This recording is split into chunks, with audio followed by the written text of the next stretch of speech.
Hey guys, tonight we slip back into the dim candlelight of colonial America, where punishments were often peculiar, sometimes laughable, and believe it or not, oddly wholesome.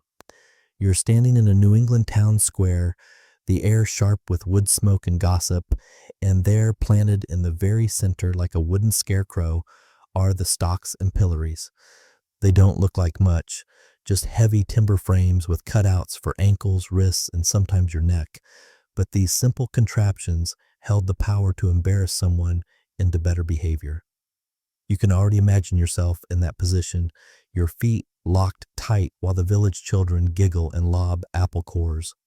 You probably won't survive this ordeal with dignity intact, let's be honest. So before you get comfortable, take a moment to like the video and subscribe, but only if you genuinely enjoy what I do here. And hey, I'd love to know where you're tuning in from. Drop your location and the local time in the comments below. Now, dim the lights, maybe turn on a fan for that soft background hum, and let's ease into tonight's journey together. The crowd around you rustles with anticipation. Punishment in colonial towns wasn't private, it was primetime theater. Everyone gathered not only to see justice served, but also to enjoy the communal reminder that, yes, even your neighbor who once bragged about his goose pie could slip up. Imagine the odd sense of bonding, you locked in the pillory, squinting at Mrs. Hargreaves across the way, while she hands you a lecture disguised as an apple peel. The system wasn't really about agony. It was about public accountability and a few chuckles along the way. A mainstream historical fact here, stocks and pillories were inherited from English common law, so the colonists didn't invent them, they simply transplanted the idea across the Atlantic like they did with the tea, bricks, and their tendency to argue about everything in town meetings. And here's your quirky tidbit, sometimes offenders had to hold signs describing their offense written in embarrassingly large letters. I stole turnips, or I lied about my age. You can imagine how ridiculous it looked, like an early version of those cardboard signs at sports games, except no one's cheering. Historians still argue whether these punishments truly deterred crime, or if they just entertained the masses. Some scholars claim the laughter softened the punishment, transforming it into a quirky morality play. Others argue it only reinforced the harshness of living under constant watchful eyes. Either way, the town stocks became part of the cultural wallpaper, ordinary objects that promised extraordinary embarrassment. As you shuffle your ankles in those wooden holes, you feel the rough grain of oak rubbing against your skin. The boards are heavy, clamped tight by iron hinges. They creak with every small movement, and your legs begin to ache. Not agonizingly, but in that irritating way you feel when you've been sitting cross-legged too long. Kids dart around, tugging at your sleeve, giggling as if you were some sort of living scarecrow planted in their playground. The humor's undeniable. Picture an old farmer locked in the stocks for dodging church attendance, all while chewing grass with a sheepish grin, or the town drunk, snoring upright with his head dangling in the pillory, mouth wide open to the flies. You'd almost call it free entertainment, colonial Netflix, but with fewer plot twists and more vegetable projectiles. Of course, not every moment was lighthearted. If the offense was serious, the crowd could grow cruel. Rotten eggs, mud, even sharp stones sometimes flew, and standing still meant you had no chance to duck.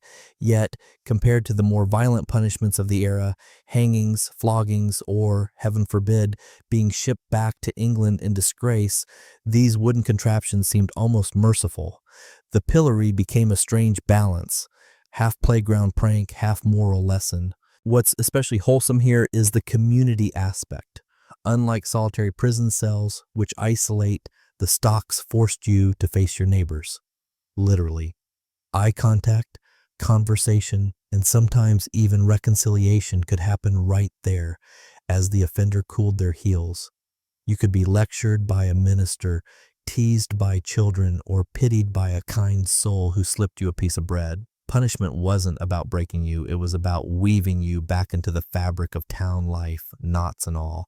Think of it this way, in an era where everyone knew everyone, the stocks were less a dungeon and more a timeout bench.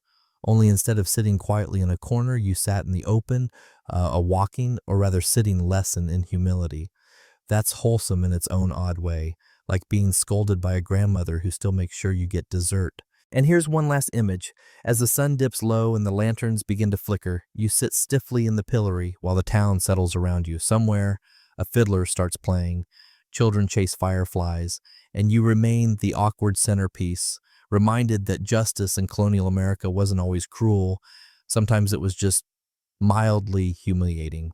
You're still in that town square, but tonight the punishment looks more like slapstick comedy than grim justice. Instead of standing stiff in the pillory, you're hauled toward a creaking wooden contraption known as the dunking stool. Imagine a seesaw bolted to a dock, one end with a chair, the other end waiting for a group of hardy villagers to push down. Congratulations, you're the unlucky rider. The stool isn't meant to kill you, but to make you a soggy spectacle. The idea was simple. If you stirred up too much trouble, especially with gossip, nagging, or scolding, as the records say, the town decided you needed a little cold water therapy. The scene is oddly festive. Neighbors gather, pointing and chuckling, while children balance on tiptoes to see the show. Someone is probably selling cider nearby because, let's face it, these punishments doubled as community entertainment. You're strapped into the chair, your skirts or breeches dangling just above the rippling surface of a pond. The townsfolk exchange glances, count to 3, and splash, down you go, straight into the murky water. Here's a mainstream fact. The dunking stool or cucking stool had its origins in medieval England.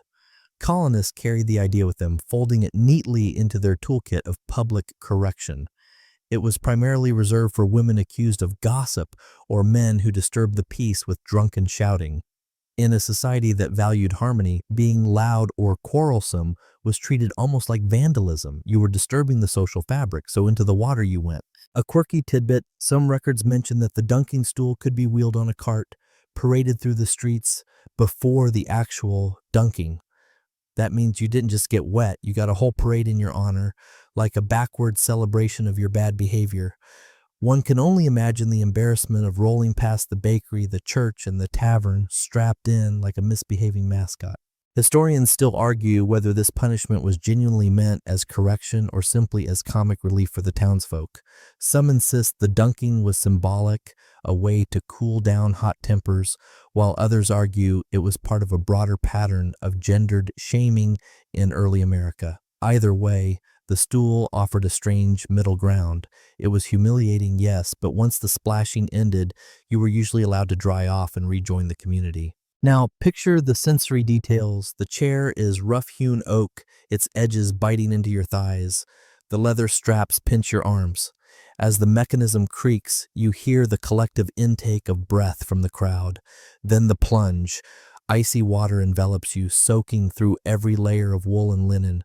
The cold steals your breath, and when you're hoisted back up, dripping and sputtering, you hear laughter rolling across the pond like a chorus of frogs. The water drips from your nose, your shoes squelch, and suddenly you're no longer the angry neighbor. You're the town clown, momentarily.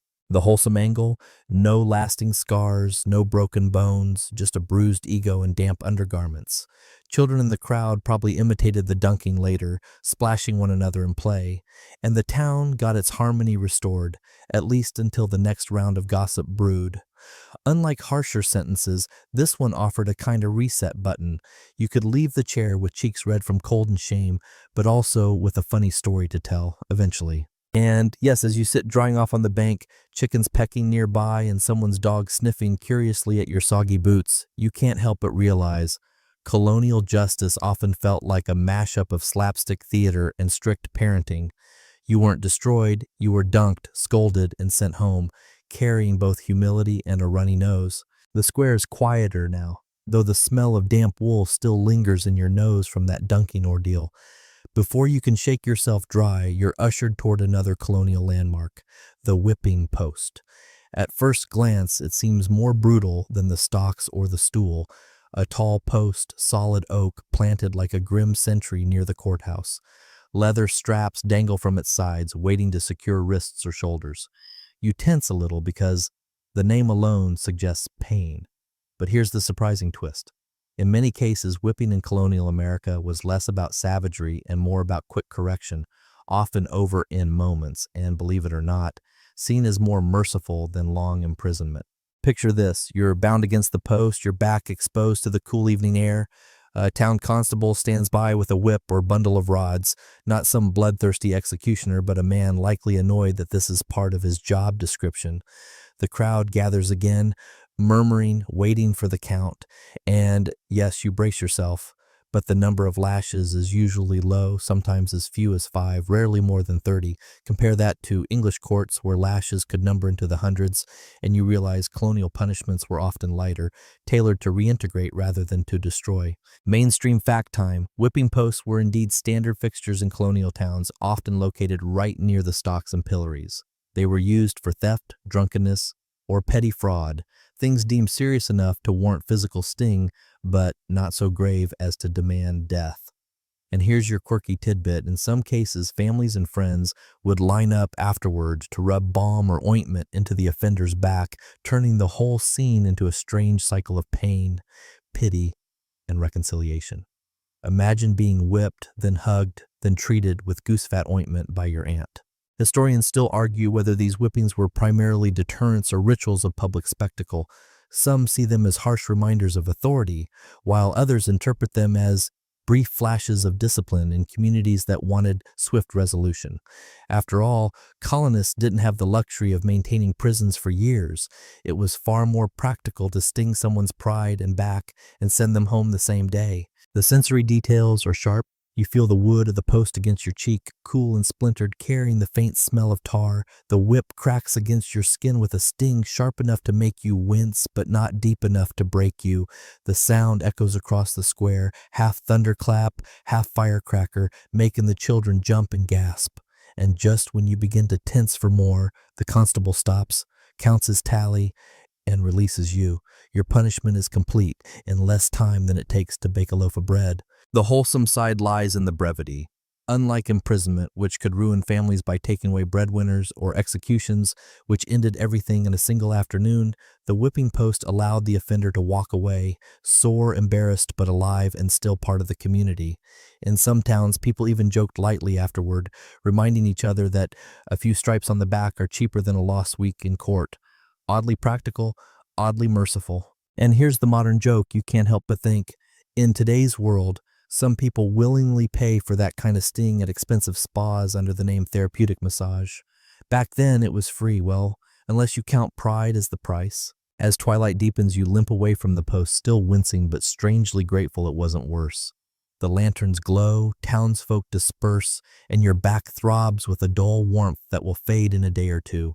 Colonial justice may have left its mark, but only lightly, like a red reminder that tomorrow, life goes on. You've barely had time to rub your sore back when someone presses a wooden board into your hands. Except wait, it's not really for your hands. It's for your chest or your head.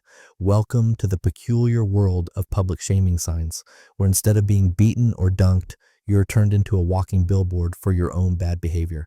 Colonial America loved this tactic. The logic was simple. If you embarrassed someone enough, maybe they'd straighten up. So there you are, stumbling across the square with a plank dangling from your neck, heavy and awkward, painted in clumsy black letters. The words announce your crime. I cheated in trade, or I drank too much rum. If you're unlucky, the sign swings side to side and bangs against your knees as you walk. If you're really unlucky, the sign is taller than you are, and the whole town has a laugh as you shuffle like a confused turtle. Mainstream fact, this practice came straight from English precedents. In many colonies, minor offenses were punished by humiliation rather than by extended jail time. These signs were part of what historians call the culture of shame, a world where everyone knew everyone and reputation was practically a currency. Losing face was often worse than losing a coin. Here's your quirky tidbit. Some of these signs weren't just boards. Sometimes offenders had to wear elaborate wooden frames shaped like collars or placards, even painted with ridiculous decorations, bright colors, silly drawings, or oversized letters, so no one could miss the point. Imagine a man forced to wear a giant wooden heart with the word liar painted on it, stumbling through church service as people pretended not to giggle. It's almost medieval fashion week, except your runway is the main street and your designer is the local magistrate. Historians still argue whether this punishment was genuinely corrective or just communal entertainment. Some scholars suggest that humiliation allowed offenders to reintegrate more quickly than harsher sentences. Others argue it reinforced inequality, since poor folk endured it more often than the wealthy. After all, if a merchant cheated on weights, a fine might solve it, but if a farmer stole apples, he might be the one with the sign around his neck. Sensory detail brings this alive. The rough rope scratches your skin as the sign bounces against your chest. The letters are uneven, painted by someone who clearly didn't bother with penmanship. Children follow behind, reading aloud in sing-song voices as though your crime has become a nursery rhyme. The weight of the board makes your shoulders ache, but worse is the heat of eyes. Neighbors staring, whispering, some smirking, some sighing in disappointment. Your ears burn hotter than the sun. But here's the wholesome twist. After the ordeal, the sign came off. No scars, no broken bones, just a temporary bruise to your pride. In a community where forgiveness was valued, your walk of shame could be followed by a handshake or even a neighbor's pie, as though everyone agreed. Lesson learned. Now let's move on. You might even see parallels today. Think of those people in modern times sentenced to holding "I stole from this store" signs outside a supermarket. Awkward, yes, but not life-ruining. Colonial America pioneered that style of punishment centuries ago, mixing justice with comedy in a way that, oddly enough, left room for second chances. So as you finally shrug out of the sign, rubbing your sore shoulders and laughing weakly with a sympathetic friend, you realize something. Sometimes the punishment wasn't about breaking bodies at all. It was about bending egos, just enough to make everyone sit up straighter at the next Sunday meeting. You think you're finally free of wooden contraptions, but the townsfolk aren't done with their creativity just yet. This time it's not a dangling sign or a dunking chair. It's something sewn or branded right into your daily wardrobe. Welcome to the world of the Scarlet Letter, though in colonial America, it wasn't always the romanticized A from Nathaniel Hawthorne's novel. Sometimes it was cloth, sometimes it was literal branding on the skin, but the purpose was the same. Make sure everyone knew what you did all the time. Picture it. A woman who committed adultery stitched a bright scarlet A onto her dress, its crimson thread glowing like a lantern in church. Or a thief branded on the hand with a T, the burn leaving a mark visible every time he reached for a loaf of bread. The community didn't need gossip. The evidence was stitched or scorched right into the body. Everywhere you went, your punishment went with you, turning every stroll through town into a walking confession. Mainstream historical fact: branding was relatively rare in the colonies compared to England, where it was more common. In New England, moral crimes like adultery or lying were more often punished with patches of cloth rather than permanent scars. Still, a few colonial records do describe branding letters into palms or cheeks for repeat offenders. The goal wasn't mutilation, it was visibility. Colonial life ran on reputation, and visible shame was the most efficient form of control. Now here's your quirky tidbit. Sometimes the cloth letters weren't standardized. They could be creative, even playful, depending on the crime. There are stories of people forced to wear patches shaped like liquor bottles, playing cards, or even pigs sewn awkwardly onto their coats as constant reminders. Imagine being stitched with a giant red piglet because you stole a neighbor's hog. Suddenly, every glance from the crowd comes with a smirk. Historians still argue whether these punishments ruined lives or reinforced social cohesion. Some scholars argue that once you carried your mark long enough, the community simply grew accustomed and accepted you again, almost as if the letter faded in people's minds, even if it didn't on your clothes. Others argue the stigma lingered, shaping reputations for years, if not lifetimes. Was the Scarlet Letter a second chance or a lifelong sentence? The debate remains unresolved. You can imagine the sensory reality. The fabric patch itches against your chest, bright red thread tickling your skin. People's eyes flick to it, then dart away in forced politeness. In the marketplace, the butcher glances at your branded hand before passing you a piece of meat. Children point and whisper. Parents shush them. But everyone knows. The letter isn't heavy like a wooden sign. It's light as fabric, yet it weighs on you like lead. Oddly wholesome, though, when you think about alternatives. A thief might have lost a hand in another culture, but here he lost only anonymity. A woman could have been executed in harsher lands, but here she stitched her mistake into her gown, carried it, and kept living. Punishment through fabric gave a strange mercy. The body survived, the spirit endured, and the community got its spectacle. And if you look closely, you might see quiet acts of kindness. A neighbor offering better thread so the patch doesn't fray too fast. A friend walking beside you in church, ensuring the stairs aren't so sharp. Even a laugh, years later, as people remember that time you had to wear a bright red bottle on your sleeve. Humiliating, yes, but survivable, strangely communal, and oddly wholesome compared to harsher options. So as you smooth your patched clothing and step into the meeting house, you realize the scarlet mark is both curse and cure, a reminder of shame, but also proof that forgiveness can follow you as easily as gossip once did. Just when you think punishments can't get stranger, someone reminds you that in colonial towns, fines weren't always paid in coins. After all, money was scarce in the New World. Silver shillings and copper pennies didn't flow as freely as they did back in London, and many small settlements had little actual cash in circulation. So when a magistrate fined you for swearing in public, missing church, or selling watered-down cider, you might not hand over a pouch of coins. You might bring a chicken. Instead, yes, your clucking little hen became legal tender.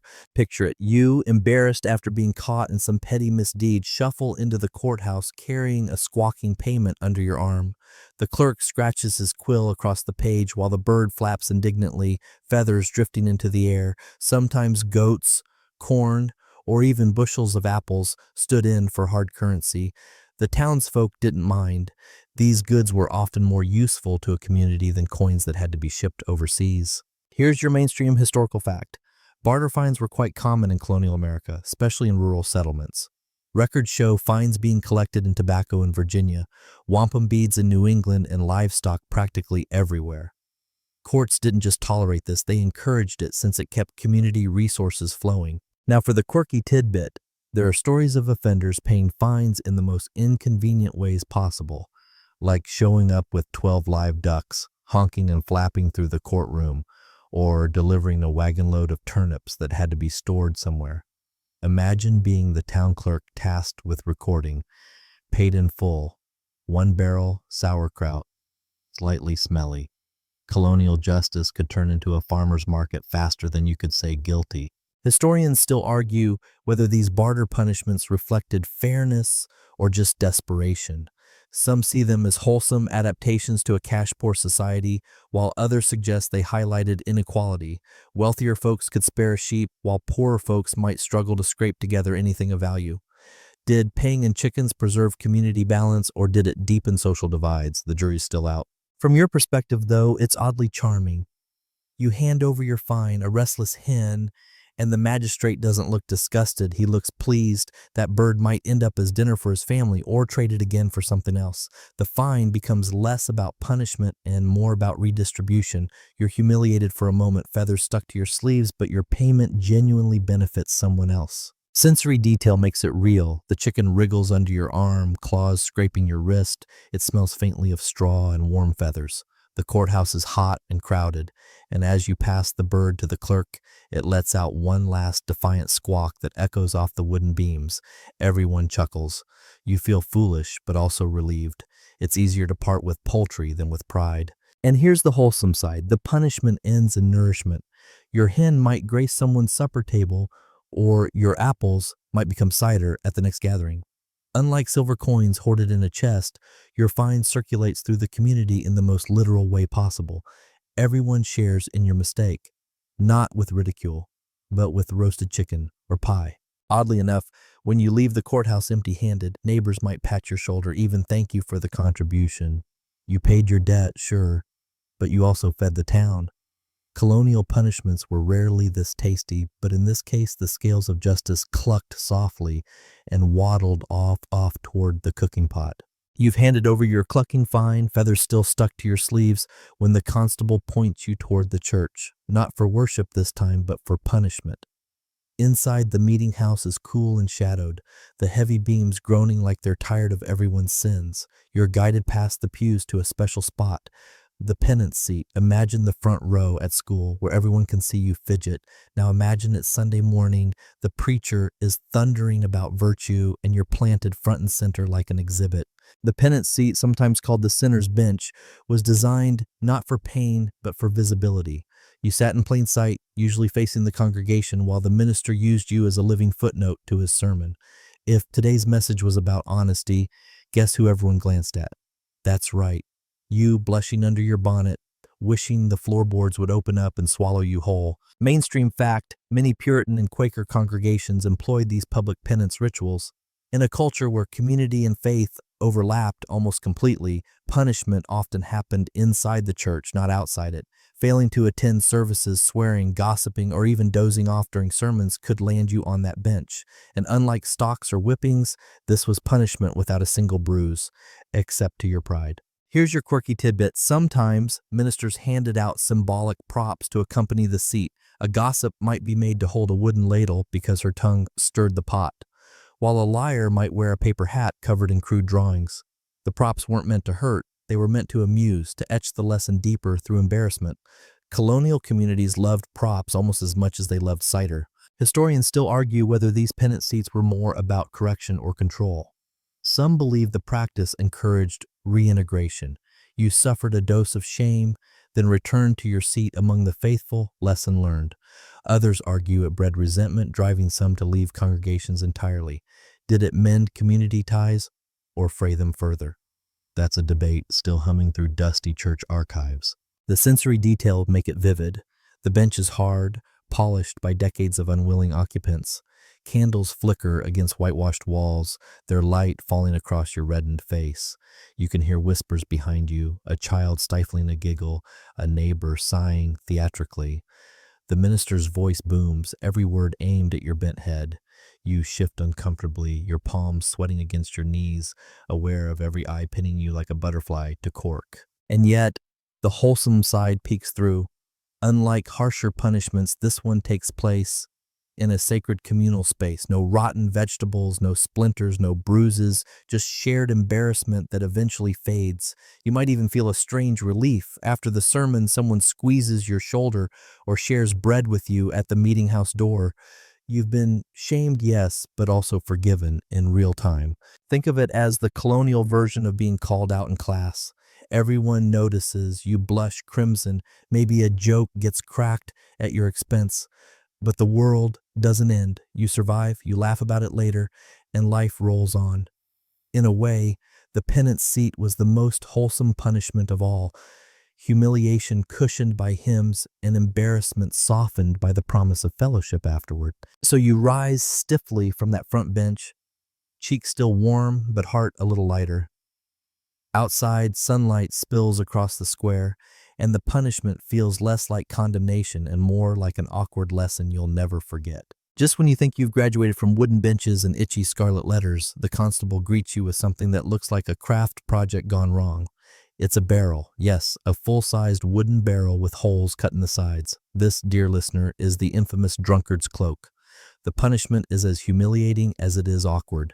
You slide your body into the barrel, poke your head out the top, arms out the sides, and shuffle around like a human cider keg. The origins of this peculiar punishment go back to Europe, but colonial towns embraced it with gusto. It was typically reserved for habitual drunkards, though occasionally gossipers and petty thieves got their turn. The logic was straightforward. If you like the bottle so much, why not become one? You trudge through the village, wood creaking with each wobbly step, while neighbors point and laugh. It's the ultimate walk of shame, with splinters. Mainstream historical fact, the drunkard's cloak was known in England as early as the 16th century, and it migrated across the Atlantic with settlers. Records show its use in some American colonies, especially in Puritan communities that frowned heavily on public drunkenness. Unlike a whipping, it was meant to be funny, an exaggerated costume drama for the whole town to enjoy. Here's your quirky tidbit. Sometimes the barrel wasn't just plain wood. Town jokesters or officials painted slogans or doodles on it, faces, bottles, or even "This man loves ale" in bold letters. A few accounts even mention bells attached so the offender jingled with every clumsy step, drawing even more attention. Imagine shuffling down a dirt street, barrel-clad, with a soundtrack of jingles like some kind of colonial parade float gone wrong. Historians still argue whether the drunkard's cloak was genuinely effective or simply comic relief. Some claim the humiliation curbed bad habits. After all, who wanted to endure that twice? Others argue it was more performance than punishment, a public carnival where the offender played the fool for an evening only to stumble back into the tavern the next week. The sensory details bring it to life. The barrel smells of stale ale and damp wood. Your arms strain through the rough holes, shoulders aching as you teeter down the path. Dust clings to your sweaty face, and the barrel's weight digs into your ribs. The laughter of children trails behind you like mischievous music, and every jingle of the bells reminds you that anonymity is gone. You are tonight's entertainment. Oddly wholesome, though, isn't it? No lash marks, no bruised bones, just embarrassment served with a side of comedy. The crowd laughs, yes, but the mood is light, almost festive. Some neighbors even walk beside you, offering mock toasts with invisible mugs. By the time you wobble back to the square, you're drenched in sweat but oddly grateful. Your punishment is ridiculous, but survivable. In fact, you can picture the inevitable modern parallel. It's like being forced to wear a sandwich board today that says, "I parked in the wrong spot," except much clumsier and sweatier. Colonial justice had a knack for mixing silliness with seriousness, and the drunkard's cloak was the purest example. So when the barrel's finally lifted off, leaving your skin marked with red rings, you're free again, lighter, humbler, and maybe with a better story for the tavern. After all, if you must be punished, why not in a way that makes the whole town laugh and lets you laugh about it later too? You've wriggled your way out of the barrel, your ribs still tingling from its grip, when you're handed a different kind of sentence, one that doesn't involve water, wood, or even bells. Instead, the constable leads you to the steps of the meeting house. Not inside, not in the stocks, but right there on the broad wooden stairs where everyone walks past. Your punishment, sit still, sit quiet, and let the world go by while you stew in your own thoughts. It's the colonial version of a timeout. At first, it seems almost too easy. A simple bench, the warm sun on your shoulders, the faint smell of pine pitch in the boards beneath you. But here's the trick. It's not about comfort. It's about being on display, silent and conspicuous, like a statue of failure in the center of town. You can't fidget too much, can't wander off, can't even chat with the neighbors who linger nearby. You just sit, and everyone who passes knows why. Mainstream fact. Public timeouts like these were especially common in Puritan settlements, where harmony and humility were prized above all. Offenders could be ordered to sit on the meeting house steps during services or even throughout the day, visible to all who came and went. This punishment spared the body but targeted the mind, forcing the offender into reflection under the watchful eyes of their community. Quirky tidbit: children were often given the same treatment. Youngsters caught whispering during sermons, skipping chores, or playing too loudly might be plopped down beside adults on the steps. Imagine the mix: a red-faced farmer who swore at his ox standing sheepishly beside a 9-year-old who threw a stone at a window. Colonial justice didn't always discriminate by age. Everyone got the timeout bench eventually. Historians still argue whether this was effective rehabilitation or just communal shaming in disguise. Some see it as a softer alternative to flogging or fines, encouraging reflection and reintegration. Others argue it was no less humiliating. After all, being forced to sit under the gaze of the entire congregation could bruise pride just as much as a whip bruised skin. The sensory scene is vivid. The wooden steps are hot under your thighs, warmed by the noon sun. The pitch in the boards is sticky, leaving faint smudges on your hands. Every creak of the door behind you makes your heart jump as more townsfolk step out and glance down at you. A child lingers at the bottom of the steps, whispering to a friend before darting away, giggling. Time stretches painfully long. Your body aches not from blows, but from stillness. And yet, there's something oddly wholesome about it. No welts, no public pelting, no barrel dragging you through the street, just enforced stillness. It's a punishment that feels closer to meditation, even if it's laced with humiliation. You sit there breathing, watching clouds drift over the steeple, and slowly the sting of embarrassment dulls into calm. In a strange way, the punishment becomes a gift. You overhear the hum of bees in the meeting house eaves, smell fresh bread baking down the street, watch a farmer lead his ox cart past. You're punished, yes, but also rooted in the rhythms of colonial life. And when the constable finally waves you off, your legs stiff from sitting, you feel both humbled and oddly refreshed, as if the meeting house steps taught you patience the hard way. So you walk down, brushing dust from your clothes, carrying not scars, but the faint memory of an enforced pause, a punishment that was also, quietly, a chance to breathe. You've barely stretched your stiff legs from that long sit on the meeting house steps when you hear whispers about a punishment far more dramatic: ear cropping. The name alone makes you wince. Surely this one can't be wholesome, right? But here's the odd twist. While the image sounds grisly, in many colonies the practice was milder, symbolic, and in some cases never actually carried out. Still, the very threat of losing an ear was enough to make people squirm straighter on their benches. Picture the scene. You're marched toward the courthouse, a crowd buzzing with morbid curiosity. The magistrate reads your offense, maybe perjury, maybe blasphemy, maybe something scandalous enough that a scar would serve as a warning. The constable grips your shoulder, tilts your head, and raises a small blade. The crowd gasps. Some turn away, others lean in eagerly. The punishment is meant to be a permanent mark, a sign etched into your very skin. Yet in many cases, the blade barely nicks, enough to draw blood, enough to sting, but not enough to maim. Mainstream fact, ear cropping was practiced in England and occasionally in early colonial America, especially in the 1600s. It was meant as a permanent stigma, much like branding, reserved for crimes that attack the moral or religious fabric of the community. But over time, colonial courts leaned away from it, preferring less violent shaming methods. By the 18th century, most records of ear cropping had faded into rarity. Quirky tidbit. In some communities, instead of slicing the ear, offenders were forced to wear mock cropped ears made of cloth or leather, giant floppy prosthetics tied around the head like a humiliating costume. Imagine walking through town wearing fake pig ears flopping against your cheeks while children squeal with laughter. That's a punishment more likely to bruise pride than cartilage. Historians still argue whether ear cropping in the colonies was ever widely enforced or whether it was more of a threatening relic carried over from English law. Some insist actual mutilations happened, citing court records, while others suggest that symbolic or theatrical versions were far more common. Was it a bloody reality or mostly a rumor with the occasional dramatic exception? The debate continues. Sensory detail paints the moment, the press of the crowd close around you, the salty tang of sweat in the summer air. If the blade nicks, the pain is sharp but fleeting, a hot sting followed by warmth trickling down your neck. Gasps ripple through the crowd, half pity, half fascination. If instead you wear the mock ears, the leather straps itch, the ears bounce against your shoulders, and every passerby points, chuckles, and whispers. Either way, your ears, real or fake, have become your punishment. Oddly wholesome? In a strange way, yes. As brutal as the reputation sounds, the colonial approach often softened the edge. Instead of truly mutilating, towns turned it into theater, allowing offenders to keep their bodies intact while still suffering humiliation.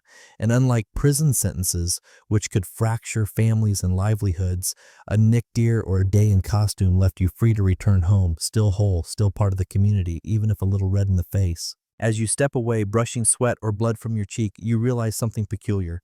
Even the scariest punishments in colonial America often balanced severity with spectacle. The goal wasn't to destroy, but to warn, to amuse, and strangely enough, to give people the chance to walk back into society with just enough humility to behave, at least for a while. Your ear still tingles, whether from an actual nick or those ridiculous floppy leather props, it hardly matters. When the constable announces your next ordeal, no whipping, no stocks, not even a barrel. This time, you're sentenced to sit through the longest prayer of your life. That's right. In some colonial towns, punishment came in the form of spiritual marathons, endless stretches of prayer so long and so solemn they could make even the most faithful secretly glance at the ceiling beams for distraction. You're guided back into the meeting house, plunked down on a hard bench, and told to bow your head. The minister clears his throat, and off he goes, intoning scripture, weaving psalms, layering one sermon-like plea on top of another.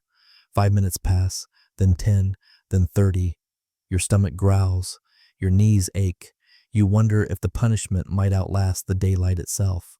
Mainstream fact, colonial justice often intertwined with religion, particularly in Puritan New England. Offenders were sometimes required to perform long public prayers or endure extended prayer sessions as a form of penance. The belief was that spiritual correction was more effective than physical punishment. It addressed not just the crime, but the soul behind it. Quirky tidbit. Some offenders had to compose their own prayers aloud before the congregation. Imagine stammering through an improvised apology to both God and neighbor while everyone else tries not to smirk. One poor farmer allegedly forgot his lines mid-penance and ended up repeating the Lord's Prayer 3 times in a row until even the minister chuckled. Prayer as punishment could be oddly comical, even when intended to be grave. Historians still argue whether these prayer punishments truly reformed behavior or simply bored people into silence. Was the offender genuinely touched by the long invocations or just counting knots in the wooden beams? Some scholars suggest the psychological weight of being made an example in church carried real impact. Others believe it turned prayer into a hollow chore, stripping it of meaning. The sensory details surround you. The droning voice of the minister echoing in the rafters, the beeswax candles dripping wax slowly, your knees pressed uncomfortably against the back of the pew. The air is close and heavy, filled with the smell of pine and unwashed wool. You shift your weight, but every creak of the bench reminds you of the watchful eyes nearby.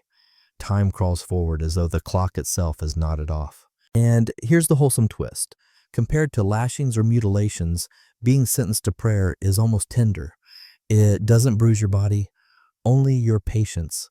It places you in the same sacred space as everyone else, forcing humility without violence. You endure embarrassment, yes, but you leave with no physical scar, just perhaps a new respect for shorter sermons. In fact, it's easy to joke that this was the colonial version of being made to copy lines on a chalkboard. Tedious, a little humiliating, but essentially harmless. You walk away groaning about your sore knees rather than nursing wounds. For a punishment, that's as wholesome as it gets. So when the minister finally closes with amen and you lift your stiff neck, blinking like someone waking from a nap, you're oddly grateful. The prayer might not have changed your soul, but it certainly reminded you never to land yourself in that pew again. Your knees are still stiff from that prayer marathon when a familiar creak echoes across the square. This time the punishment comes on wheels, the dreaded cucking stool, also known as the gossip chair. At first glance, it looks like an ordinary wooden seat bolted onto a long beam mounted on a cart or even suspended over water. But the moment you're strapped in, you realize this isn't just furniture, it's a stage prop designed to turn loose tongues into public comedy. Picture yourself bound to the chair, trundled through the village while neighbors gather along the street. If your crime was gossip, nagging, or stirring trouble with your words, then this seat was your microphone. Except instead of applause, you are met with laughter and jeers. Sometimes the stool was paraded slowly, giving everyone time to gawk. Other times it was rolled straight to the riverbank, ready for a dunk, doubling as the dunking stool's cousin. Mainstream fact, the cucking stool has medieval roots, carried over into the colonies from England. In early America, it was primarily reserved for so-called scolds, people accused of quarrelsome or disruptive speech. Unlike harsher penalties, it didn't draw blood, it drew attention. Its purpose was simple: make the offender the butt of the joke until they learned to keep quiet. Quirky tidbit, in some cases the stools were hilariously decorated. One account describes a stool painted bright red with carved faces on the armrests as though the chair itself was laughing at its occupant. Another story claims a particularly talkative offender had her stool ride accompanied by musicians banging pots and pans, turning the punishment into a parade of mockery. Imagine the whole town treating your scolding as if it were a festival float. Historians still argue whether the cucking stool was more about discipline or pure entertainment. Some suggest it reinforced patriarchal control, targeting mostly women who spoke too freely. Others argue it was a general tool of comic humiliation, occasionally used on men as well, and reflected communities' attempts to maintain harmony without resorting to violence. The debate lingers. Was it satire, sexism, or simply small-town theater? The sensory details sting more than the punishment itself. The chair is rough beneath you, straps tight across your arms. The cart jolts over cobblestones, bouncing you up and down like a sack of grain. Dust rises in your nose as children run beside, laughing and pointing. The air hums with gossip, ironically, the very thing that landed you here, except now you're the headline. Oddly wholesome, though, when you compare it to harsher alternatives. No blood, no bruises, just embarrassment and a rattling ride. By the end, your pride is dented, but your body's intact. You're free to return home once the parade is done, carrying only the memory of your neighbor's laughter and perhaps the resolution to keep your tongue a little quieter at the next quilting bee. And here's the joke you can't resist. Today, people pay for open-air carriage rides as charming tourist attractions. Back then, you got one for free, though the reviews would have been terrible. So as you're finally unstrapped from the stool, legs wobbly from the ride, you realize that colonial punishments weren't always cruel. Sometimes they were just painfully silly, forcing people to laugh at themselves until the whole town laughed with them. Your pride is still rattling from that cart ride when another punishment lands on you, this one so simple it almost feels like a prank. The constable hands you two shoes, one far too big and the other painfully small, and orders you to wear them through town. Welcome to the world of mismatched shoes, humiliation by footwear. It might sound like a child's dare, but in colonial America, it was a real corrective measure. Picture it, you hobble across the square with one foot slopping around in a boot big enough for a giant, while the other squeezes into a slipper that pinches your toes mercilessly.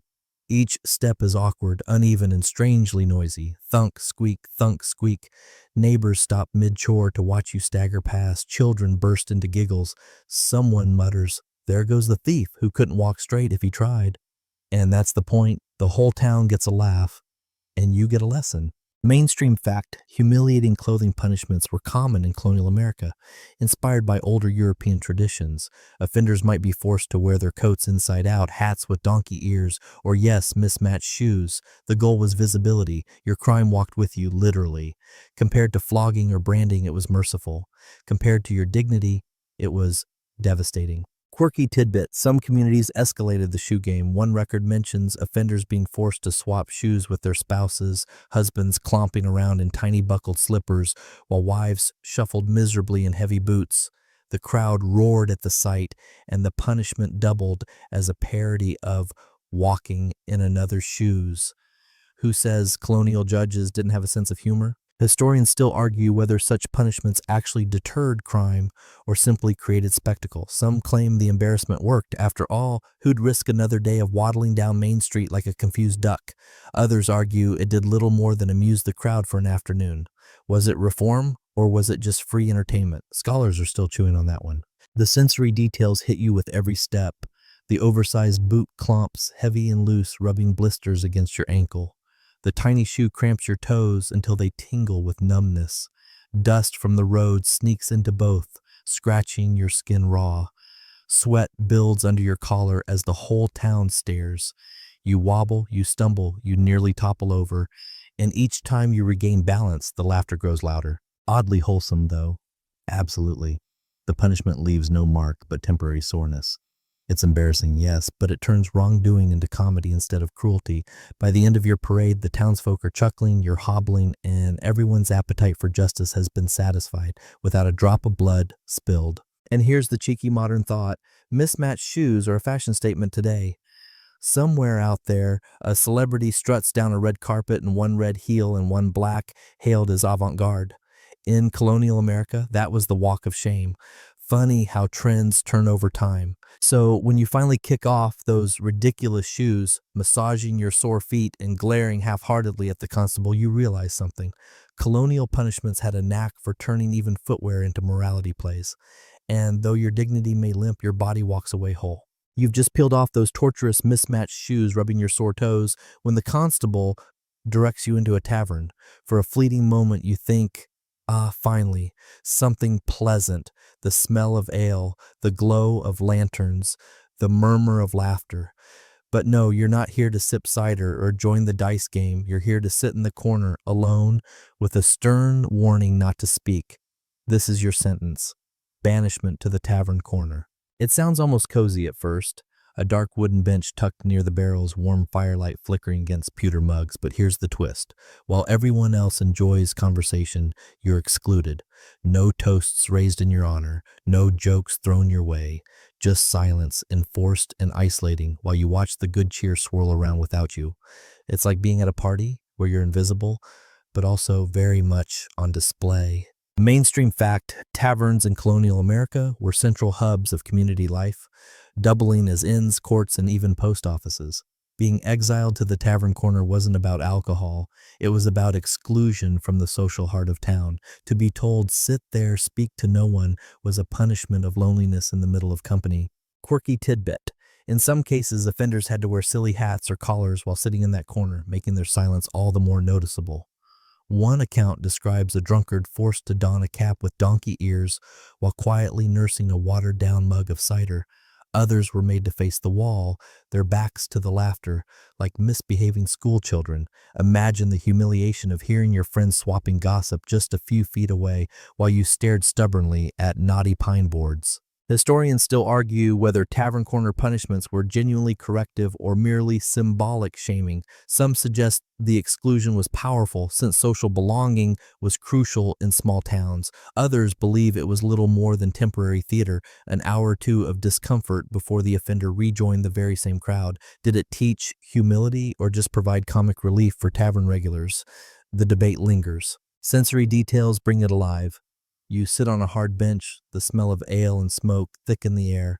Laughter bursts around you, loud and unrestrained, while your lips remain clamped. A fiddler strikes up a jaunty tune, mugs clink, boots shuffle on the wooden floorboards. The heat of the fire warms your cheeks, but the sting of exclusion chills you deeper. Every now and then someone glances over, smirks, or raises an eyebrow, silently reminding you of your place. Oddly wholesome, though, isn't it? Instead of being whipped or dunked, you're simply told to sit out. No scars, no bruises, just the ache of missing out. It's the colonial equivalent of being benched during a game, watching others have fun while you reflect on your mistakes. And when the punishment ends, you get to slide right back into the chatter, welcomed again, lesson quietly learned. And here's the cheeky modern thought. People pay for silent retreats today, traveling to monasteries to sit quietly and reflect. Back then, the townsfolk gave you the same experience for free, though admittedly with more donkey ears. So when the constable finally nods that your corner time is over, you stretch your stiff legs, clear your throat, and shuffle back into the glow of conversation. The ale tastes sweeter now, the company warmer, as though even exclusion can remind you just how precious inclusion really is. Your throat is still dry from that enforced silence in the tavern corner when the constable sends you outside again. This time, no barrels, no benches, no donkey ear hats. Instead, you're handed tools, a hatchet, a hammer, a pouch of nails. The magistrate gestures toward the town fence, a sagging in spots, broken in others. Your punishment? Mend it. That's right, colonial justice has now turned you into free labor. At first, it feels less like punishment and more like a chore your parents might assign on a Saturday morning. You trudge toward the fence line, the smell of sawdust and pine pitch in the air. Chickens scatter as you lay down the tools, and a dog huffs at you as if to say, "About time." The rails are split cedar, weather-silvered, with posts that wobble like loose teeth. You kneel, test the give, and feel the soft thud of earth when your hammer sets a stake deeper. No jeering crowd this time, just the cicadas, the rustle of corn, and the steady rhythm of work. If the pillory was a theater, fence mending is a lullaby. Mainstream historical fact, colonial towns routinely sentence minor offenders to public works, repairing roads, bridges, meeting house steps, and yes, communal fences. Many colonies enforced statute labor or warning work, expecting able-bodied residents to contribute a set number of days each year to maintain infrastructure. Courts simply redirected wrongdoers to the top of the chore list. New England even appointed fence viewers, officials who inspected boundaries, settled disputes over straying livestock, and declared whose rails needed mending. If your cow wandered because your fence drooped, the fence viewer knew, and so did the magistrate. You get into a rhythm, split a new rail, notch its ends, slide it into place with a wooden groan, then pin it with a peg. Tap, tap, tap. Each strike bites into the grain and sends a pleasant vibration up your arm. Sunlight skims the tops of the grass. From the tavern you left behind, a fiddle squeaks out a tune, the sound wafting like steam from a kettle. For once, nobody's laughing at you. They're letting the work do the talking. It's quiet penance, sawdust instead of side-eye. Quirky tidbit. Some towns sweeten the sentence with refreshments at the end of the day. There are accounts of raising bees and mending bees where punishment duty blurred into communal barn-raising energy. Neighbors brought cider, johnny cakes, and a pie or two, and the whole crew ate together when the last rail went in. Imagine finishing a court-ordered chore and receiving a mug of cool cider from the very people who tattled on you last week. Colonial karma worked fast and came with pastry. Historians still argue whether this kind of labor was truly punitive or essentially practical charity in disguise. One camp says the sentence was a clever way to correct behavior while improving public goods, dignity bruised but not broken. Another camp notes that not everyone got the same chore. Well-connected offenders sometimes landed the breezier tasks, while the unlucky, or unliked, hauled stones for miles. Was it community care or quiet coercion? The debate shuffles along the fence line like a loose board in the wind. You keep working. The hammer's head warms in your palm. A smear of pine pitch tacks your fingers together. When you lever a new post upright, the smell of fresh-cut cedar blooms, sharp, clean, like waking up your nose with a broom. You listen to the small sounds, the whisper of your sleeve against bark, the twang of a nail seating true, the far-off gossip of geese on the river. Compared with the dunking stool's cold slap or the barrel's clumsy parade, this punishment lowers the volume of the world and lets your mind drift. You start counting rails instead of regrets. A neighbor slows her cart and eyes your handiwork. "Straighter than last spring," she says, not unkindly. Another passes a gourd of water over the fence, and you gulp like a grateful horse. A boy you recognize from the meeting house steps lingers to watch, then wordlessly picks up dropped pegs and lines them on a stump like little soldiers.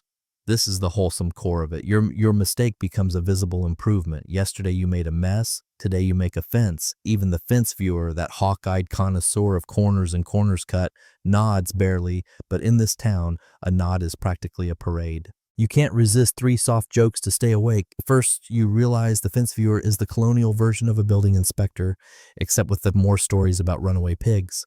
Second, mending rails is the only punishment that increases property values.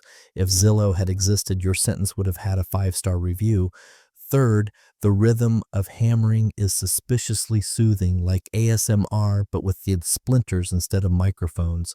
You could bottle this creak tap tap and sell it to insomniacs. Still, there are edges. A blister swells under your thumb. A sliver lodges in your palm like a tiny treaty you didn't sign.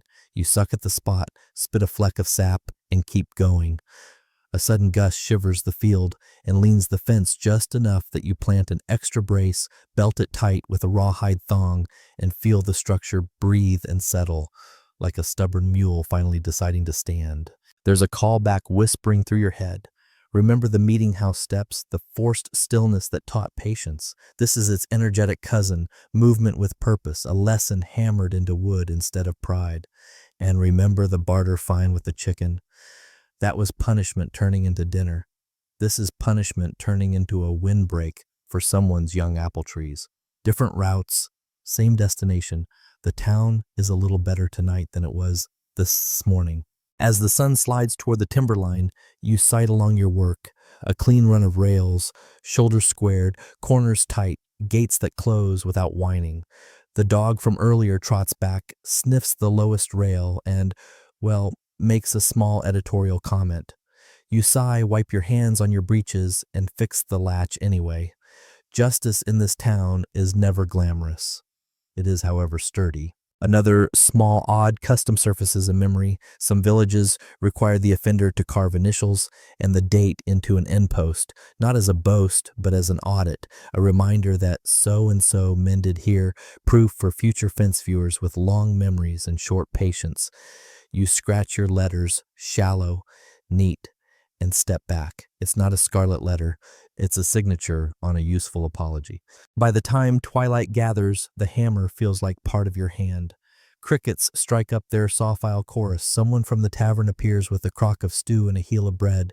You lean against the finished run, legs shaky in that pleasant post-chore way, and chew while the air cools. You aren't paraded or pelted. You're simply tired and a little proud. Funny how the softest punishments build the strongest corners. You shoulder the tools and head for the square. The constable gives a quick glance at the line of rails, and there it is, the second knot of the day. You've paid your debt in sweat instead of silver, in nails instead of shame. Tomorrow, someone's cow will stay put, someone's garden will live, and you'll walk past that stretch of fence with the quiet knowledge that your punishment turned into structure. It's hard to stay sour when your apology holds itself together. You're still brushing sawdust from your breeches when the constable reappears with something less practical and far more peculiar. No hammer, no nails, no honest fence work this time. Instead, he hands you a canvas sack filled with stones, not pebbles for skipping, not gravel for paving, just heavy round rocks from the riverbank. Your task? March into the town square, stand where everyone can see you and hold them.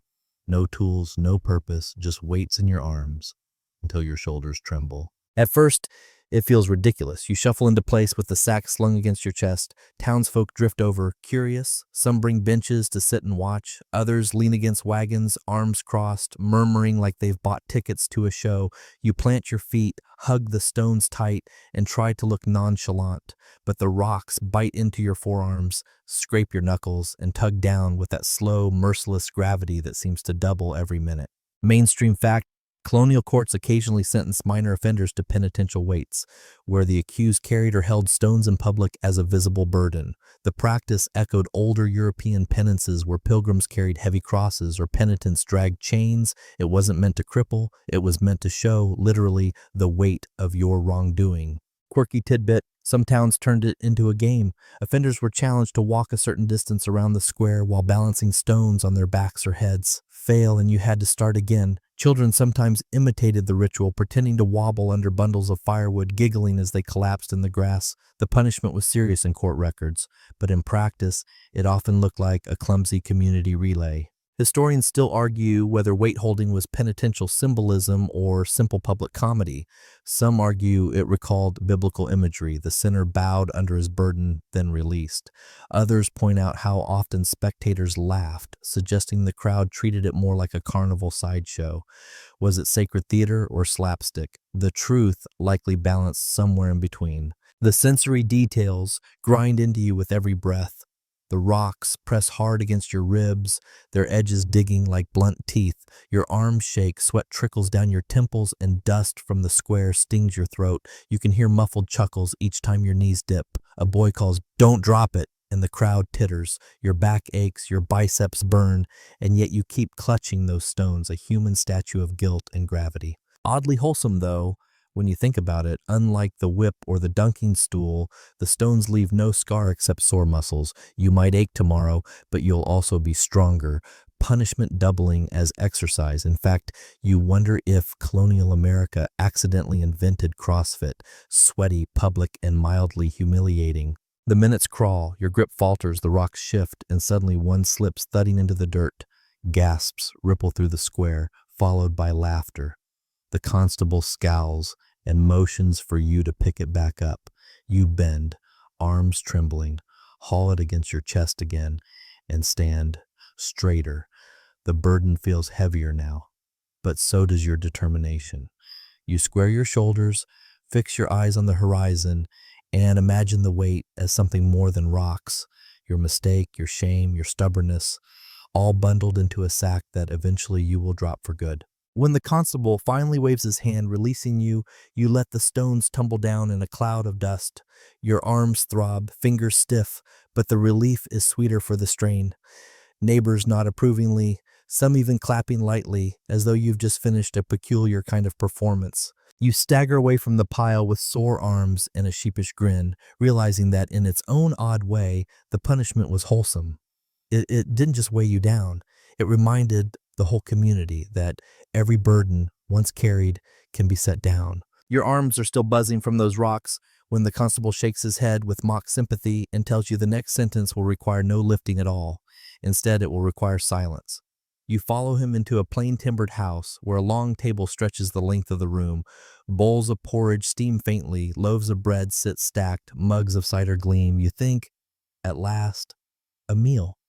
But then you notice your seat is marked apart, and a sign above it reads, "No speaking." This is the punishment of the wordless dinner, where you must eat surrounded by chatter and laughter without saying a single word. It seems mild, until you sit down and realize how much it hurts to be muted while life hums around you. Mainstream fact: enforced silence was indeed used as a disciplinary measure in colonial America, both in households and in some communal settings. It drew from religious traditions. Quakers, for instance, valued silence as sacred space, while Puritans used it as penance. To remove someone's voice, even temporarily, was to remind them that words carried weight and misused tongues required rest. Quirky tidbit: in some towns, offenders wore gag-like devices or wooden spoons tied across their mouths as visible markers. Imagine trying to sip broth while a spoon handle is literally strapped across your lips. Messy, humiliating, and absurd enough to make the children giggle uncontrollably. Others wore little bells that jingled each time they tried to speak, calling them out before they could mutter a word. Historians still argue whether enforced silence genuinely reformed behavior or simply embarrassed the loudmouths. Some claim it offered real reflection. After all, listening in a world that prized constant speech could be enlightening. Others insist it was just another performance, another way for neighbors to smirk at the quiet offender while enjoying their own freedom to chatter. The sensory experience presses in. You sit at the long table, steam curling up from stew that smells of onions and salt pork. Conversation swirls around you, gossip about livestock, complaints about taxes, laughter about who tripped in the market yesterday. You long to join in, to defend yourself, or tell a joke, but the sign above your seat feels heavier than any stone. Your spoon clinks against the wooden bowl, the sound absurdly loud in your forced silence. And yet, here's the wholesome twist. The punishment isn't cruel. Your stomach is filled, your body rests, your ears catch every word. You're excluded in voice, but included in presence. It's not exile, it's enforced listening. By the time you finish, you've heard more about your neighbors than you ever wanted, and perhaps learned something about patience, too. You can't help but think today people pay for silent dinners at trendy retreats marketed as mindfulness. Colonial America offered the same experience free of charge, with porridge included. You just had to misbehave first. As the meal ends and benches scrape across the floor, you rise with a sore jaw, not from talking, but from biting back every word. The constable nods, the sign is taken down, and your tongue is yours again. And maybe, just maybe, you'll use it more carefully tomorrow. Over the donkey's spine, knees bumping the poor creature's ribs as you twist around to face its tail. The saddle, if we can call this worn pad a saddle, sits slick from oil and years of use, and the leather creaks like an old door protesting a prank. Your feet fumble for the stirrups, but of course they're set for forward riding, so your heels scrape uselessly along the animal's shoulders while your toes point toward the rear in exactly the wrong direction for grace. The donkey flicks its tail, and you get a whisk of coarse hair across your nose. Congratulations, you have become a traveling punchline. The crowd loves this one. Children hop alongside, imitating your backward posture. A few older neighbors try to keep straight faces and fail spectacularly. A fiddler strikes up a sprightly tune from the tavern doorway, and someone with a drum, where do drums even come from in a town this small, keeps an enthusiastic wobbly beat. You clutch at the donkey's withers, trying to look as dignified as a backwards rider can look, which is to say not at all. Mainstream historical fact. The donkey backwards parade turns up in European and early American records as a classic humiliation ritual, often reserved for petty moral offenses, quarreling, slander, public drunkenness, or breaking small-town bylaws. It shows up in English Caravari and Skimmington processions and wandered with settlers across the Atlantic, where colonial communities adapted it as a portable stage for shaming without physical harm. The message was unsubtle. If your behavior turned the town upside down, you'd ride upside down, well, at least backwards, until you learn to align yourself with community norms again. For all its slapstick charm, there's choreography. The constable leads on foot, tugging a rope looped to the donkey's bridle. Behind you, two lads carry a hastily painted plank like a banner, something along the lines of Quiet Mouth at Happy Town, the brushwork so sloppy that the cue looks like a flustered duck. The route is predictable, past the meeting house steps that once glued your backside into stillness, past the stocks and pillory where you learned the art of being on display, past the tavern corner of enforced loneliness, past the very fence you mended, which, annoyingly, looks terrific from this angle. Your own history becomes the parade scenery. Quirky tidbit. Some accounts describe backwards riders wearing their clothes inside out or sporting garlands of nettles, just prickly enough to remind you not to fidget. Another note claims that the donkey's tail was sometimes powdered with flour, so each flick dusted the offender's face like a baker with vengeance. There are even mentions of towns that insisted the rider carry a wooden ladle, a wink back to gossipers stirring the pot. The props department, as you've learned, never sleeps. Historians still argue whether these rides functioned primarily as community discipline or as carnivalesque blow-offs, steam valves that let neighbors laugh their grievances out instead of letting them fester into feuds. One camp frames the donkey as a mobile sermon. You move through the village embodying a moral lesson everyone can read. Another camp sees a rowdier line to medieval rough music, less sermon, more satire, straddling the line between cohesive ritual and petty cruelty. Was it moral theater or popular misrule in polite disguise? The debate plods along at donkey speed. The sensory world tightens around you. The donkey's hide is warm under your thighs with that sun-baked animal smell, hay, sweat, something earthy and stubborn. The pad's stitching rubs against your calves. You can feel a welt forming near your right knee where a loose seam scratches with each swaying step. Every few paces, the animal exhales with a long, theatrical sigh, as if it, too, judges your life choices. You get another flick of tail across your cheek, taste a ghost of dust, blink and sneeze. The drum thuds, the fiddle saws, shoe soles scuff on packed dirt. From a window, someone shakes a rug, and down flutters a constellation of lint, settling across your shoulders like dandruff donated by the neighborhood. Oddly wholesome, though, say it with me, because nobody's striking you, nobody's dunking you, nobody's binding you to a post. This is embarrassment with training wheels. It's a joke that lands on you, sure, but it's also a joke that lands lightly on the town. They get to laugh, you get to live, and by sundown it's mostly a story. It's the same blend you've felt in the other punishments, spectacle plus survivability. If the whipping post was the hard stop and the meeting house seat the soft stare, the backwards donkey is the giggle loop. 3 soft jokes to keep your eyes open. First, riding backward is the perfect metaphor for your week.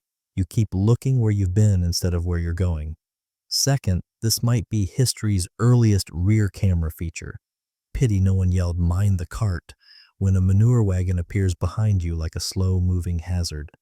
Third, you realize the donkey's pace is the original sleep timer, steady, rhythmic, good for drifting off, except when the tail decides to slap punctuation across your face. A neighbor falls in step and, breaking the charade for a moment, slips you a canteen. The water tastes faintly of iron and leather, but it sweetens your tongue like a gentle pardon. Another neighbor calls, steady there, not to mock but to guide, and you feel the community's double nature. They can laugh and still catch you when you wobble. You pass the fence you repaired in section 15, yes, the very one, and notice a pair of boys vaulting it in 2 nimble hops, testing the spring of your rails the way only kids can. You'd shout, "Careful," but well, your dignity is busy not falling off a donkey. Somewhere near the river, the parade pauses so the drummer can retie a loosening strap, and the donkey takes the moment to sniff at a tuft of clover and refuse to move. You learn that the one creature in town immune to public opinion is a donkey. It obeys neither glares nor sermons, only the mysterious geometry of its own mind. The constable clucks, the boys tug, the donkey considers the ethics of obedience, then resumes with a huff. You go with it, a philosophy lecture on hooves. A small fringe debate murmurs through the onlookers. Should these spectacles be gentler still? One woman says, the laughter teaches softness. Another warns that laughter can sharpen into meanness. A man quotes the minister, mercy must be visible. Someone else counters, so must respect. Historians still argue whether visibility humbles or simply exposes.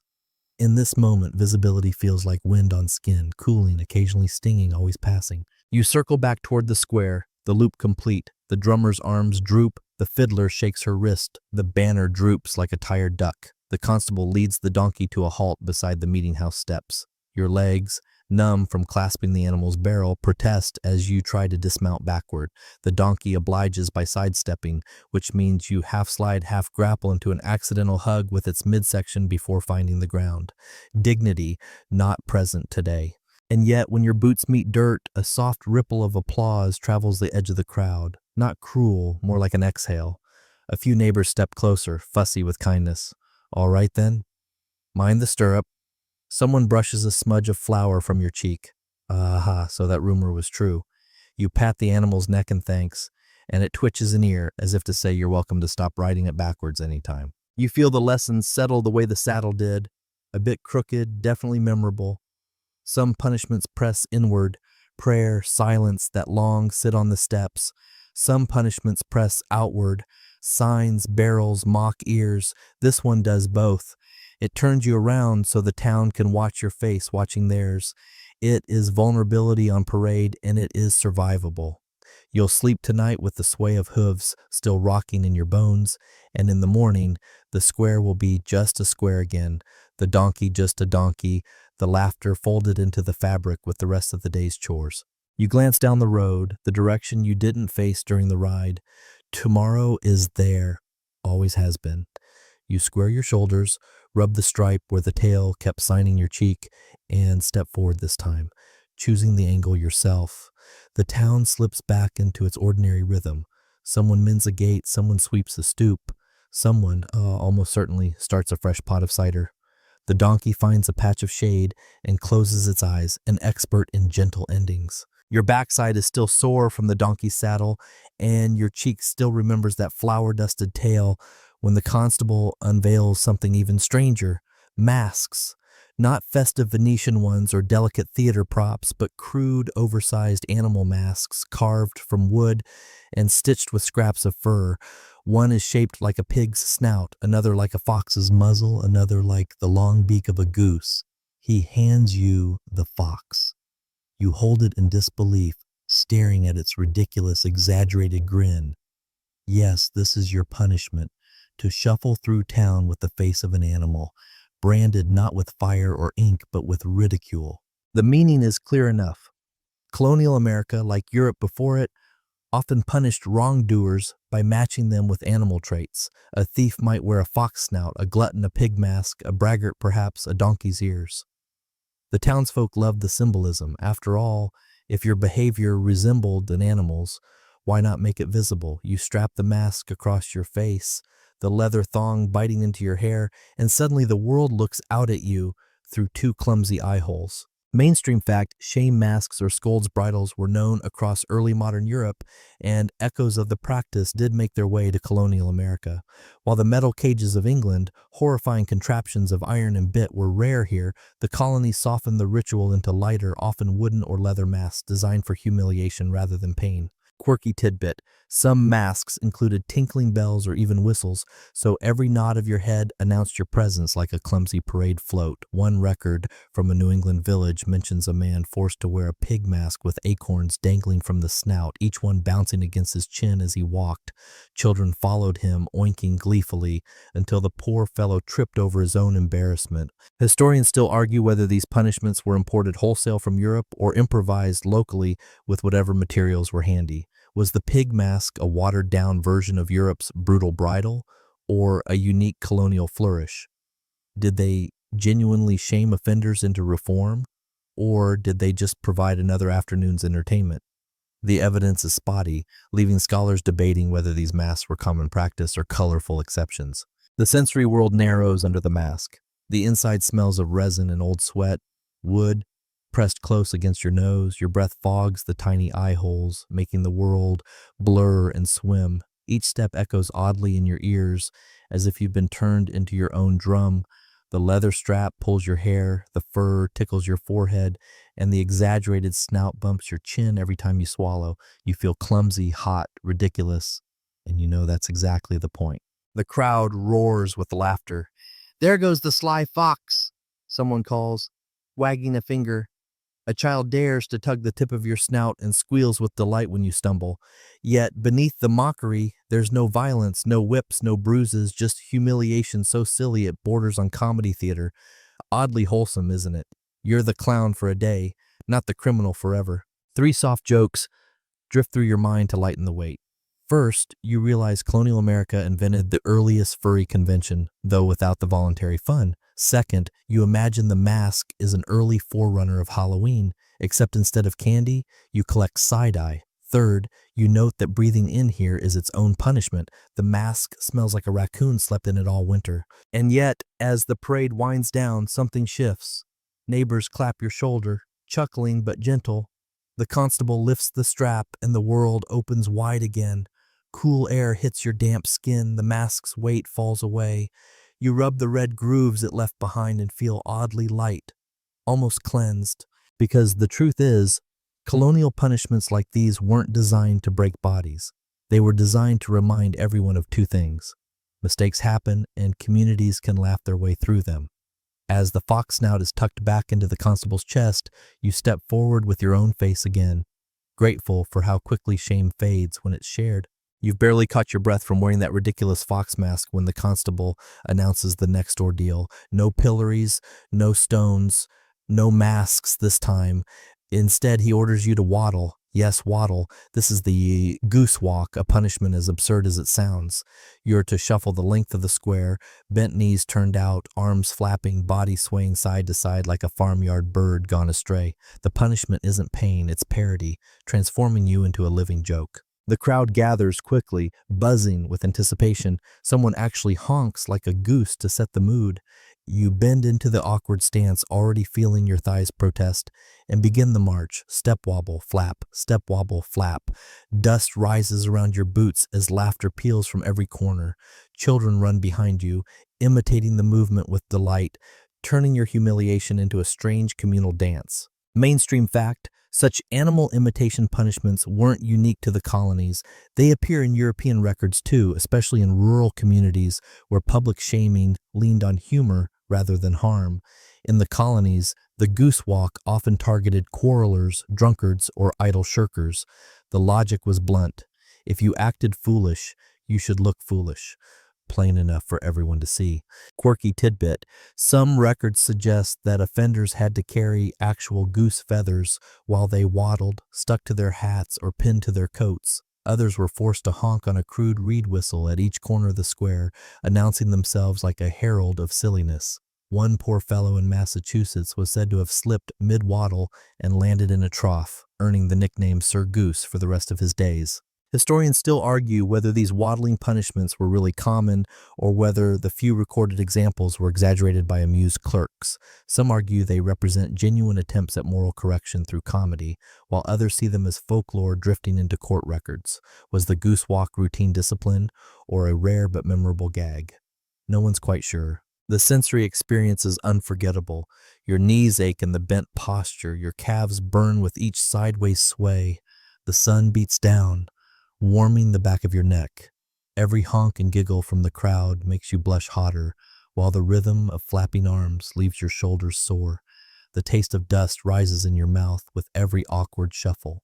And yet, it's wholesome in its very absurdity. No lash marks, no splinters, no permanent scars. Just an afternoon of laughter at your expense. A punishment as fleeting as it is ridiculous. You're a fool for a moment, but not forever. By sundown, your knees will stop aching, and the only thing left will be a funny story traded in whispers at the tavern. You can't help but imagine the modern comparison. This is basically Colonial America's version of community service improv. Today, people pay money for comedy workshops that ask them to walk like animals. Back then, you got it free, though you didn't exactly volunteer. As you finally reach the end of the square, sweat running down your back, the constable waves you to stop. The crowd claps, half mocking, half encouraging. Children cheer. Someone actually tosses a handful of goose feathers into the air where they drift lazily down onto your damp hair. You bow awkwardly, still bent, still wobbling, and the laughter softens into applause. You straighten up at last, sore but smiling despite yourself.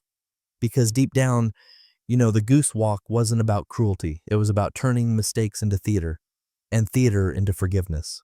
Your thighs are still trembling from that goose walk parade when the constable clears his throat and announces your next task. This one doesn't involve feathers, masks, or laughter.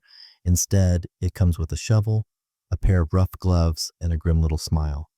You're headed to the outhouses. Yes, tonight your punishment is collecting night soil, the fragrant euphemism for what everyone would rather not think about after supper. If the drunkard's cloak made you a joke and the backwards donkey made you a spectacle, this one makes you indispensable. You're about to become a quiet hero with a very unfortunate job description. The tools are simple: a shovel worn thin at the edge, a wooden yoke to balance two lidded buckets, and a lantern whose smoky flame makes everything look like a painting you'd prefer not to hang. The constable leads you down the lane where privies stand like tiny sentry boxes behind kitchens and gardens. Crickets screech, a dog gives a sympathetic whine. Even the moon, rimmed with a faint halo, seems to hold its nose.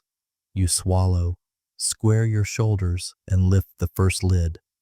The lantern glow falls into darkness, and the smell rolls up like a slow wave on a hot shore.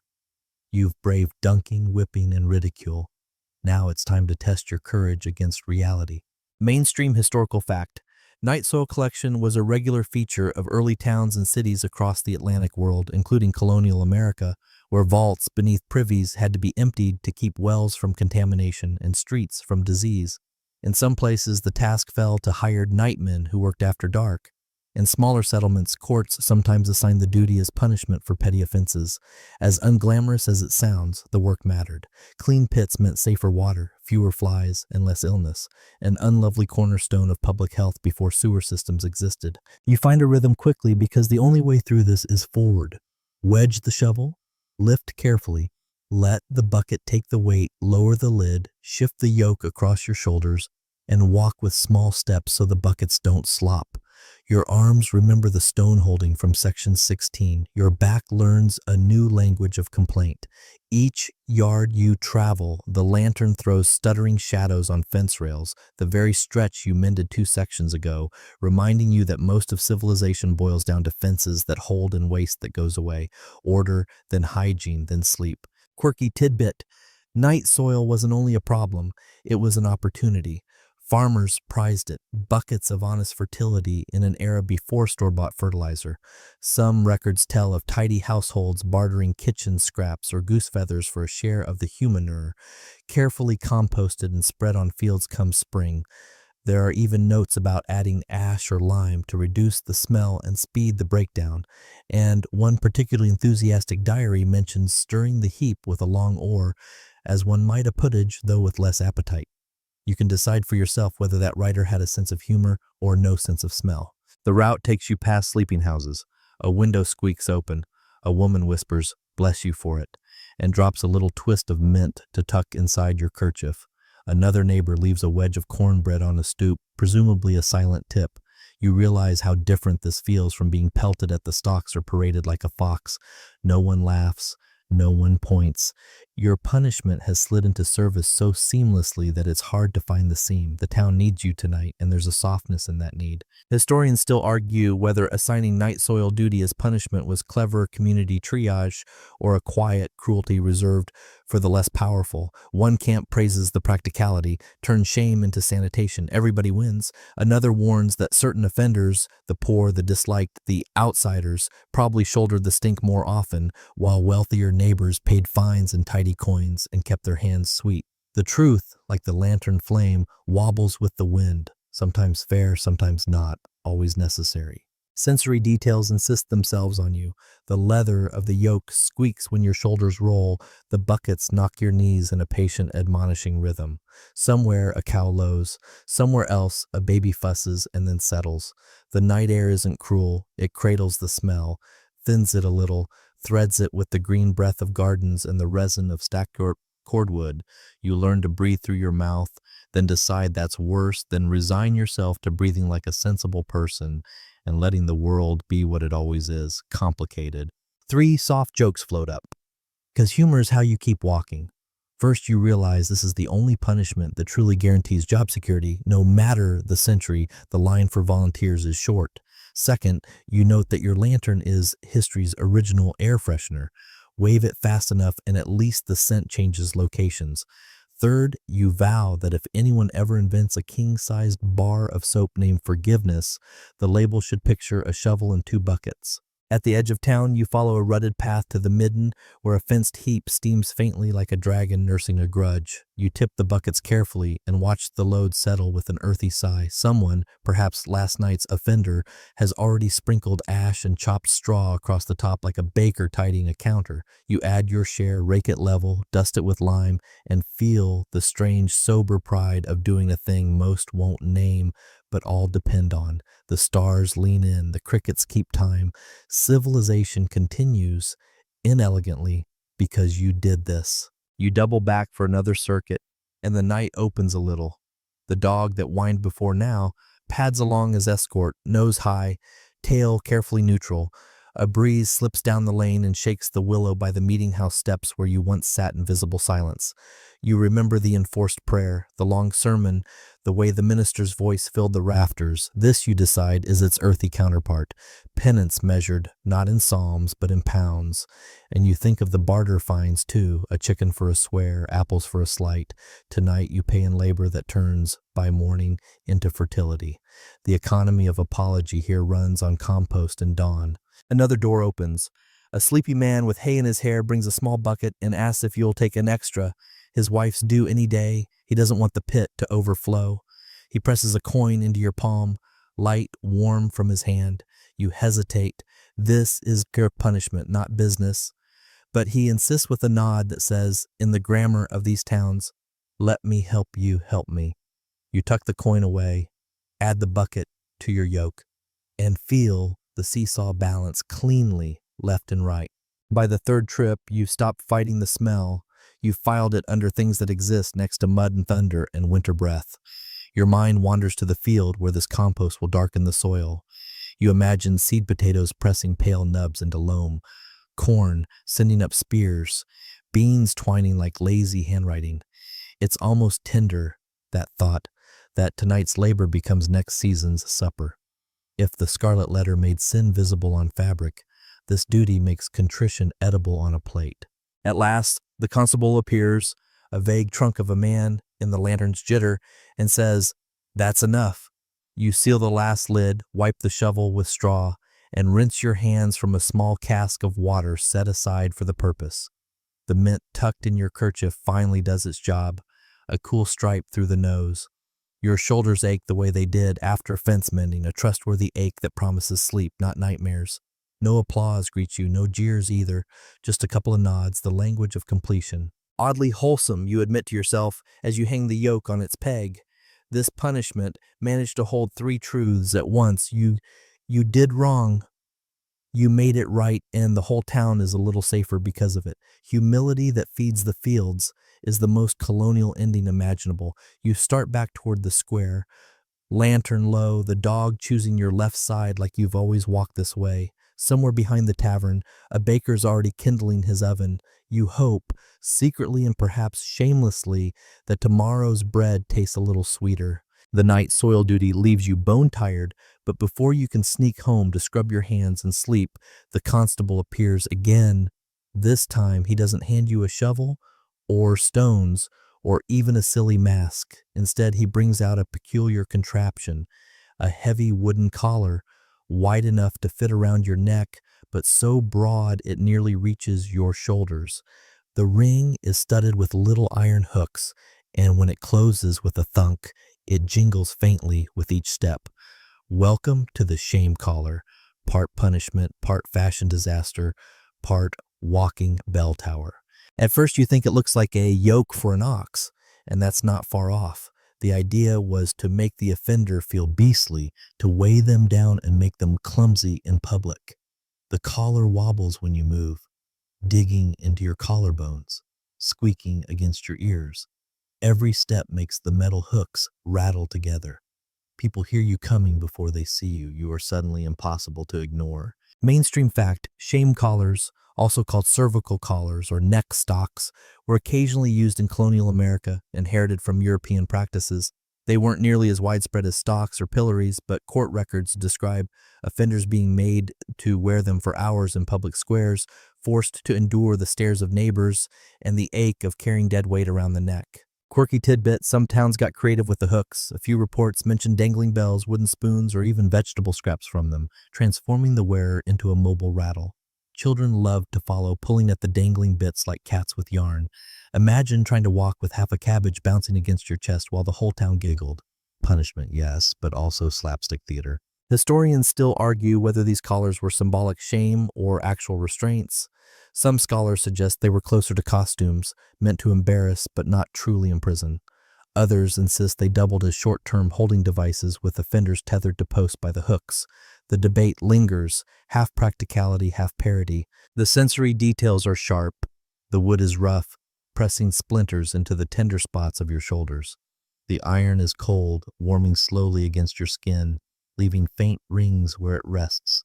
Your neck stiffens from supporting the weight, and every clumsy step sets the collar jangling. Dust coats your lips. Sweat trickles down your spine. You can't hide, can't slouch, can't even turn your head properly. The whole world sees you and hears you too, and yet oddly wholesome in its way. No lashes, no cuts, no permanent marks, just temporary humiliation, a sore back, and the memory of jingling like a one-person parade. The caller turned wrongdoing into comedy, a reminder that your mistakes echoed as loudly as bells, but that they would fade too once the contraption came off. 3 soft jokes spring up as you shuffle along. First, you realize you've become history's earliest cat toy, complete with dangling jingles. Second, you note that the shame collar is essentially a medieval cowbell, except instead of tracking livestock, it tracks your bad decisions. Third, you think of how modern neck pillows are designed for comfort. This one's designed for the exact opposite, yet somehow both guarantee snoring when it's over. Neighbors don't jeer as harshly this time. Some smirk, others offer sympathetic nods. A boy dares to hang a daisy from one of the hooks, and suddenly the collar looks almost festive, like a clumsy wreath. Someone else threads a ribbon through, turning punishment into decoration. The message shifts. Yes, you've done wrong, but you're still part of the tapestry, still woven into the laugh and sigh of the town. When at last the collar is unlatched, your shoulders ache, but the relief is instant. You roll your neck, shake your arms, and breathe deeply, feeling lighter than you have in days. The hooks clatter as the collar is set aside, its echoes fading into silence. You realize that even a punishment meant to humiliate can become a curious kind of bonding. Neighbors laugh with you, not just at you, and you walk away freer than before. Your shoulders are still buzzing from the weight of that shame collar when the constable points you toward a plain wooden bench near the town's storehouse. No props this time, no barrels, no bells. Instead, you're told that for the next several days you'll serve as an overseer of the poor. At first, it sounds like an honor, something lofty, even charitable. But in truth, this colonial punishment is equal parts awkward responsibility and public reminder that you've fallen short. The title wasn't invented for you. In many colonies, overseers of the poor were actual elected officials responsible for distributing aid to widows, orphans, and struggling families. But when courts needed a sentence for petty offenders, they sometimes ordered them into this role as a kind of enforced civic duty. Instead of gossiping in the tavern or slacking at chores, you'd now manage who received cornmeal, who got a log of firewood, and whose children might need a new pair of shoes from the communal store. Mainstream fact, colonial America had no centralized welfare system. Instead, towns relied on poor laws modeled after English practice. Overseers managed the poor rate, a local tax in goods or money, and distributed it. In smaller towns, offenders could be ordered to take on the role temporarily as a way of paying back the community. It was both service and spectacle. You were visible, and everyone knew why. Quirky tidbit. Some offenders had to wear a sash or badge while on duty, usually with the word poor or overseer stitched on it in oversized letters. Imagine standing in the square, handing out firewood with a giant poor stitched across your chest, even though you weren't poor yourself. The irony wasn't lost on the crowd or on you. Historians still argue whether this was truly punishment or backhanded charity. Some suggest it rehabilitated offenders by forcing them to see the needs of their neighbors firsthand, humbling them in the process. Others argue it was performative, humiliating offenders by making them beg on behalf of the poor while their own pride withered. Was it empathy training or public mockery? The evidence points both ways. The sensory details make the role vivid. You sit at the bench with a ledger open before you, its parchment pages gritty with ink blots. A line of villagers forms, an elderly man in patched breeches needing wood for winter, a widow with 3 children asking for cornmeal, a boy shyly inquiring about a pair of stockings. Each request weighs heavier than the shame collar did. You dip the quill, scratch notes, nod, and dole out bundles from the storehouse. The smell of dried beans, smoked fish, and old wool fills the air. Your fingers ache not from carrying stones, but from tallying numbers, adding and subtracting under watchful eyes. Oddly wholesome, though. Instead of being laughed at, you're serving. Instead of isolation, you're forced into connection. Your punishment becomes a bridge, awkward but genuine, between you and the very neighbors who once jeered at your goose walk or barrel stumble. Some smile softly as you hand them supplies. A few mutter thanks under their breath, reluctant but real. One child even presses a dandelion into your palm, a crooked yellow star that outshines the ink stains on your fingers. 3 soft jokes flutter through your mind. First, you realize you've become history's earliest customer service rep, complete with complaints you can't solve. Second, you note that your ledger is basically an early spreadsheet, except the formulas are just hope plus beans.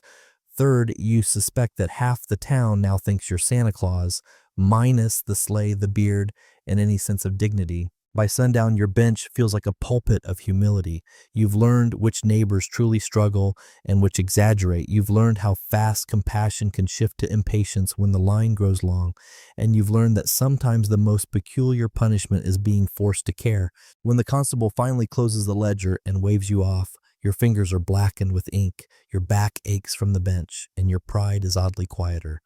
You've been punished, yes, but you've also glimpsed the fragile threads that keep the town stitched together. And that, perhaps, is the most wholesome lesson of all. You've barely set down that ink-stained ledger when the constable appears again, this time with a lantern in hand and a look that means you won't be sleeping in your own bed tonight. "Edge of town," he says simply. And so, under the stars, you're led beyond the meeting house, past the mended fence line, past the last neat rows of corn. Your sentence tonight is exile, not permanent banishment to the wilderness, but temporary removal to the margins. You are to live at the edge of town, close enough to survive, far enough to feel the sting of distance. The constable stops where the fields thin into scrub. A lean-to has been assembled, rough boards leaning against one another like gossiping neighbors. A pallet of straw lies inside, scratchy and damp with dew. He points, "There, till the Sabbath."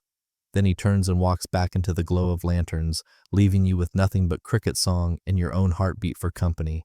Mainstream fact, colonial towns did use temporary exile as punishment. Full banishment was reserved for serious offenders or dissenters. Think Roger Williams, who founded Rhode Island after being expelled from Massachusetts. But for smaller crimes, temporary removal to the outskirts was a way of signaling, you belong, but not right now. It was separation without destruction, a cooling-off period written in geography. Quirky tidbit, some offenders were ordered to sleep in barns, stables, or even chicken coops during exile.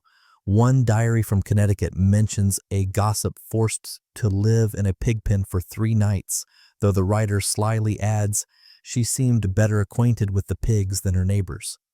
Exile could be harsh, or it could be faintly ridiculous. Historians still argue whether such punishments healed communities or fractured them further.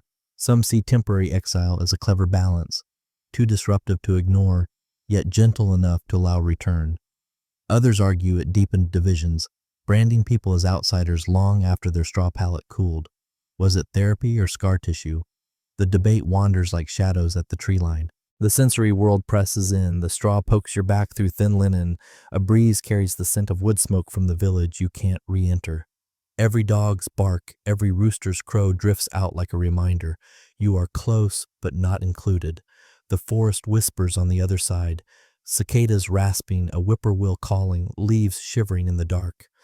Between the silence of the wild and the murmur of town, you're stranded in a no-man's land of reflection. Oddly wholesome, though. Unlike imprisonment, exile gives you fresh air, stars to count, space to think. It doesn't bind your body, it frees it, though, with a sting of loneliness. You can stretch, pace, even hum if you like. But when laughter drifts from the tavern or a church bell tolls faintly in the distance, you feel the weight of being absent. And absence in a world so tightly woven is its own punishment. 3 soft jokes to lighten the night. First, you realize you're experiencing the earliest version of time-out camping, except without marshmallows. Second, you think the pigs in that diary had the better deal, at least they were warm. Third, you decide this is the longest sleepover invitation you've ever received from the wilderness, and the forest bedbugs are terrible hosts. As dawn begins, pale light spills over the treetops. You see the town waking. Thin smoke from chimneys, the bark of a dog chasing geese, a boy leading a cow toward pasture. You're so close you can smell baking bread, yet you know you'll wait another day before joining them. And strangely, the waiting softens you. When you finally step back across the invisible line, the town will look different, like a gift you had, lost, and found again. When the constable returns on the Sabbath, you rise from the straw, stiff but calmer. He nods, and together you walk back toward the square. The streets look brighter, the chatter sweeter, the air warmer. For the first time, the edge of town feels like a border you're glad to have crossed twice.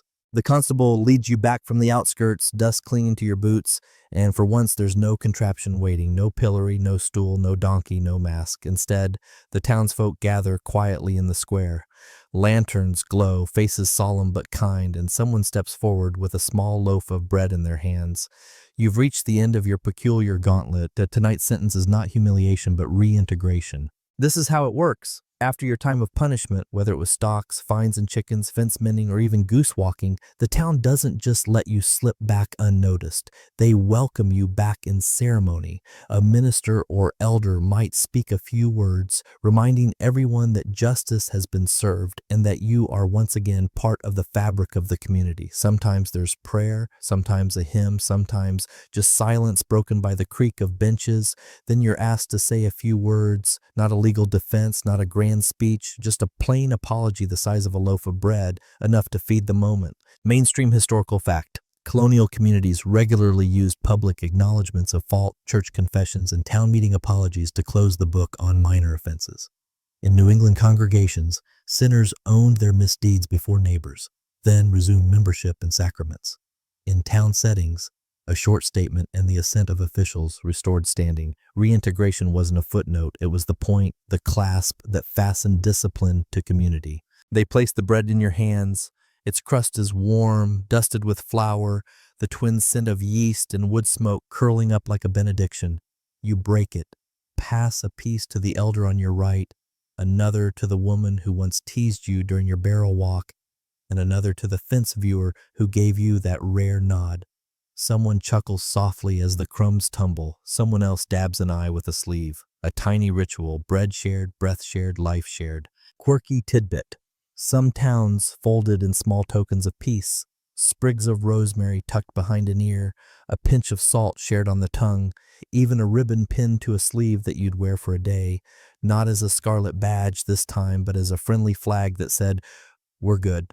There are mentions of reconciliation bells rung once, just once, to mark the end of a quarrel rather than the beginning of a service. It's domestic magic, the kind you can knit into any evening. A sound, a sprig, a crumb, done. You speak. Your voice is rough from night air and long silences, but the words come steady. You admit what you did. You say you're sorry. You promise better. No donkey backwards detours, no fox masks, no jingling collars, no geese impersonations unless absolutely necessary for theatrical instruction. A ripple of laughter crosses the square, gentle and grateful.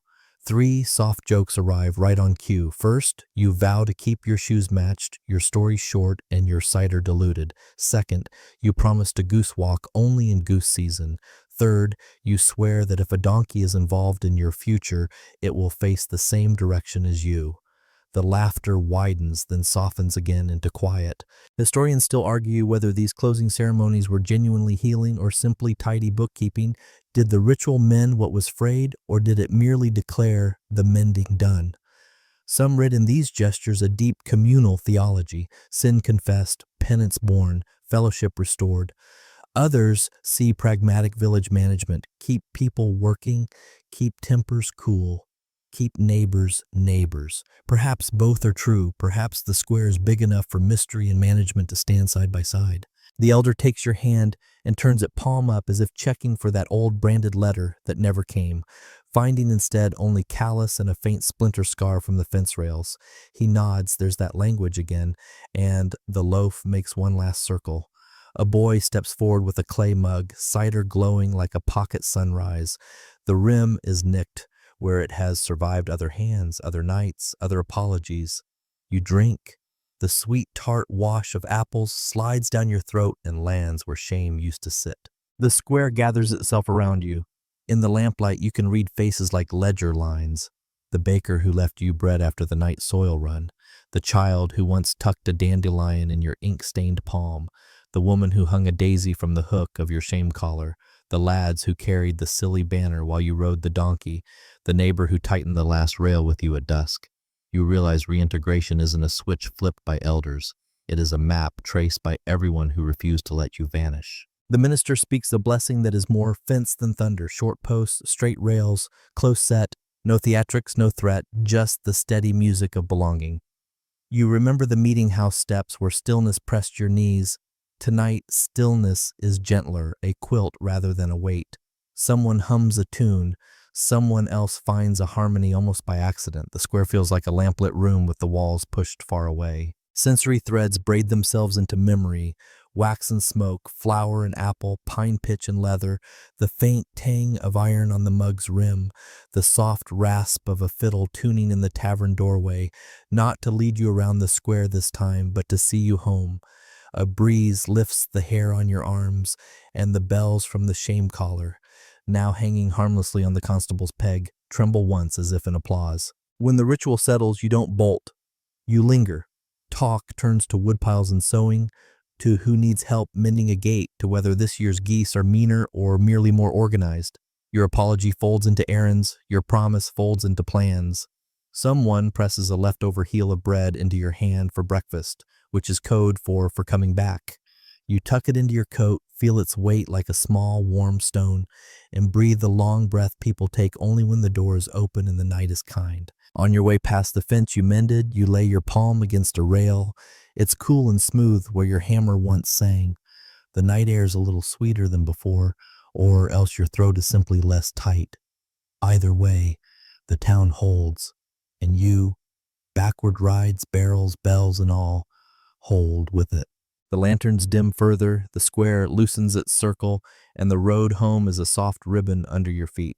The door you closed on your way out to exile opens with its familiar, complaining hinge. Inside, the room breathes the simple comforts you nearly forgot. A stool by the hearth, a wool blanket folded like a friendly animal, a clay bowl on the table that smells faintly of last night's stew. You set the heel of bread down, and it thuds like a heartbeat against wood. The window pane holds the moon in a crooked square. The fire answers with a red whisper. Your hands, finally empty of buckets and tools, learn how to do nothing again. Fingertips finding the weave of the blanket. Palms learning the temperature of the room. Breathing slows. Thoughts grow long and unhurried, like the shadow of a steeple drifting across a noon field. The week's parade of contraptions slips backward. Collar, mask, barrel, stones, the polite weight of the minister's gaze, the comic ceremony of feathers, the quiet labor of night that turned into morning bread. Even the donkey becomes rhythmic rather than ridiculous, its hooves settling into the same soft cadence as your pulse. Outside, the town keeps its gentle promises.